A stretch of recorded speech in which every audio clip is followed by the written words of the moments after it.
पुरानी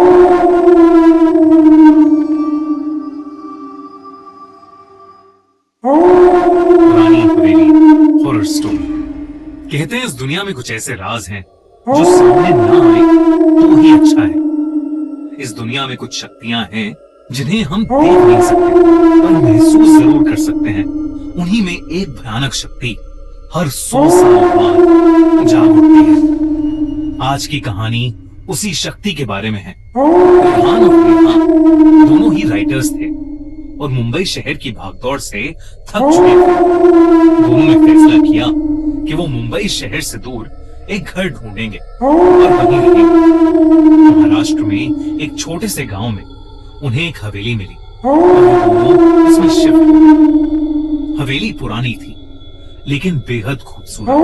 हवेली के मालिक की मौत हो गई थी और तब से वो खाली पड़ी थी, इसलिए वो उन्हें सस्ते में मिल गई। सब कुछ अच्छा था, पर एक दिन जब रियान अपना पुराना सामान अनपैक कर रहा था तब उसे बेसमेंट से एक आवाज आई। उसने बेसमेंट का दरवाजा खोला तो उसमें एक पुरानी रॉकिंग चेयर पड़ी थी जो बार बार एक बड़े से संदूक पर अपने आप गिरे जा रही थी। वो संदूक बहुत पुराना था और उस पर जंग लगा ताला भी था। रियान को ऐसा लग रहा था जैसे उस संदूक के अंदर से कुछ हिल रहा है। रियान ने उस संदूक पर लगे ताले को तोड़ दिया। जब उसने वो संदूक खोला तो अचानक उसे एक ठंडी हवा महसूस हुई। उसके अंदर लाल कपड़े में लिपटी एक गुड़िया थी जिसके नीचे एक किताब पड़ी थी और उसके कुछ पेजेस फटे हुए थे। उन पेजेस पर लिखा था, छूना मत। ये गुड़िया आत्माओं को आकर्षित करती है। रियान खुद को रोक नहीं पाया। उसने उस गुड़िया से वो लाल कपड़ा थोड़ा सा गुड़िया की आंखें सफेद थीं और शरीर काला।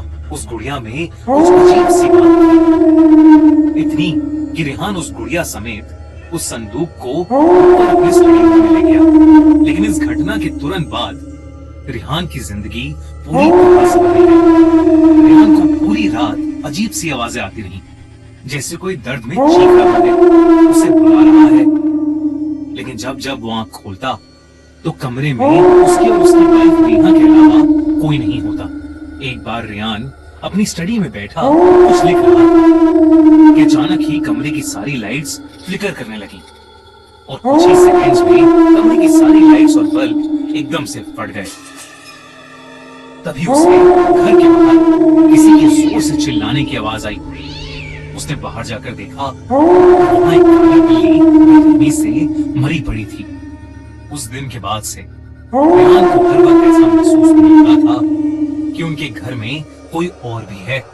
वो बेसमेंट की रॉकिंग चेयर सारा टाइम अपने आप ही हिलती रहती। हर समय रियान को चीखें सुनाई देती। उसे रात के अंधेरे में घर के अंदर मरे हुए लोगों के चेहरे दिखने लगे थे। वो चेहरे बेहद डरावने होते थे, लेकिन पल भर में उसकी आंखों के सामने से गायब हो जाते थे। रिहान को कुछ समझ नहीं आ रहा था, इसलिए उसने ये सारी बातें नेहा को बताई। लेकिन नेहा को उसकी बातों पर विश्वास नहीं हो रहा था।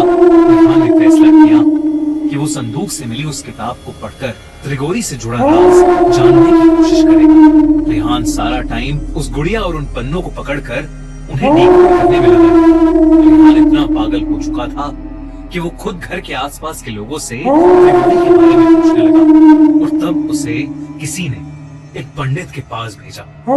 जब उस पंडित से मिला तो उस पंडित ने रिहान को कुछ ऐसा बताया जिसे सुनकर रिहान के रोंगटे खड़े हो गए।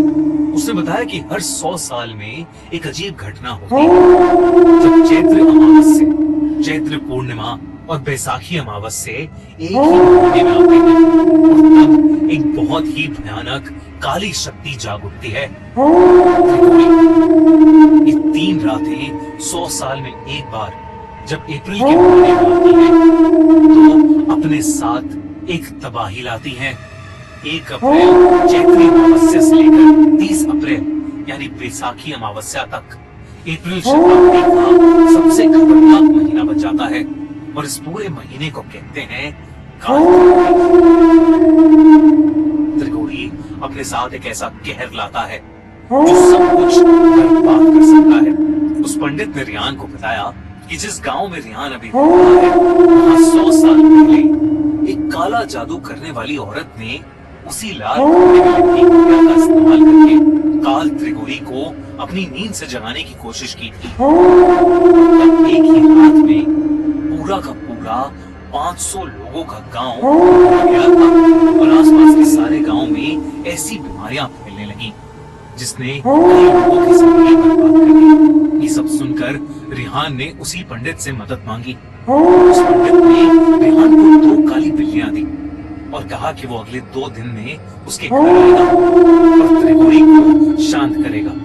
रिहान पूरा दिन घर में उस पंडित के बताए शुद्धिकरण के नुस्खे आजमाता रहता और उन काली बिल्लियों को 24 घंटे अपने पास रखता।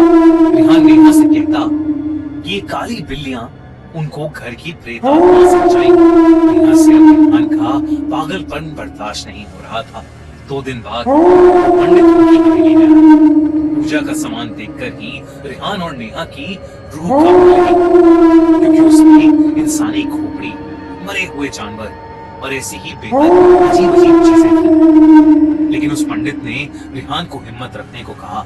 उसने हाथ में एक लाल कपड़ा लिया और उस लाल कपड़े से उस गुड़िया को निकाल के पूजा स्थान के बीचों बीच रख दिया।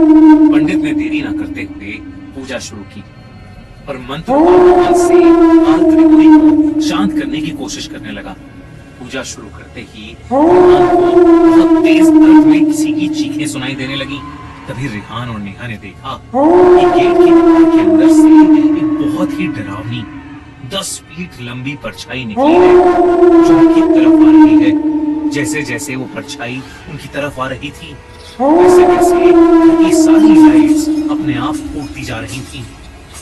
तभी एकदम से बहुत ही तेजी से दरवाजा खुला और वो परछाई घर के अंदर आकर हवा में कहीं गायब हो गई और तभी घर की सारी चीजें हिलने लगी। वो बिल्लियां आपस में एक दूसरे से इतनी बुरी तरह लड़ने लगी कि उन्होंने एक दूसरे को नोच काट कर मार डाला। नेहा को अपनी आंखों पर विश्वास नहीं हो रहा था। उसे लगा कि ये सब उस गुड़िया की वजह से हो रहा है, इसलिए उसने हड़बड़ी में बिना लाल कपड़े के उस गुड़िया को उठाया और उसे काट कर जला दिया। ये देखते ही वो पंडित कांप उठा। उसने बताया कि काल त्रिगोरी से ऐसे छुटकारा नहीं मिलेगा और बिना लाल कपड़े के उस गुड़िया को छूने की हिम्मत करके नेहा ने अपने पूरे परिवार को संकट में डाल दिया है और अब उन्हें मरने से कोई नहीं बचा सकता। वो पंडित पूजा को बीच में छोड़कर ही घर से जाने लगा। रिहान उस पंडित से मदद की भीख मांगता रहा, लेकिन वो पंडित इतना घबराया हुआ था कि उसने कुछ नहीं सुना और वो वहां से चला गया। रिहान और नेहा की उस रात बहुत बुरी लड़ाई हुई। रिहान उस पूरी रात सो नहीं पाया क्योंकि उसे बार बार वही 10 फीट लंबी परछाई दिख रही थी जो धीरे धीरे और ज्यादा डरावनी होती जा रही थी। अगली सुबह उसे नेहा के चिल्लाने की आवाज आई। उसके पास पहुंचा तब नेहा ने बताया कि पिछली रात उसके माँ बाप के घर में आग लग गई और उसकी पूरी फैमिली उस फायर एक्सीडेंट में मारी गई। रिहान ने डर के मारे अपना सर पकड़ लिया। वो समझ गया था कि ये सब काल त्रिगोरी की वजह से हो रहा है। कुछ ही देर में उसे एक और खबर मिली। जो पंडित उनके घर पूजा करने आया था, उसे भी किसी ने जंगल में बेरहमी से मारकर छोड़ दिया था। अब रिहान को कुछ समझ नहीं आ रहा था कि वो क्या करे। थक हार कर रिहान ने सोचा कि वो संदूक को भी जला देगा, लेकिन जैसे ही वो संदूक तक पहुंचा, उसने देखा कि वो काली गुड़िया वापस से जुड़ गई है और वो उस संदूक के ऊपर बैठकर उसे देख रही है। तभी फिर से उसे नेहा के चिल्लाने की आवाज आई। जब वो अपने कमरे में गया तो उसने देखा कि नेहा के हाथ में एक चाकू है और उसके पीछे वही 10 फीट भयानक लंबी परछाई।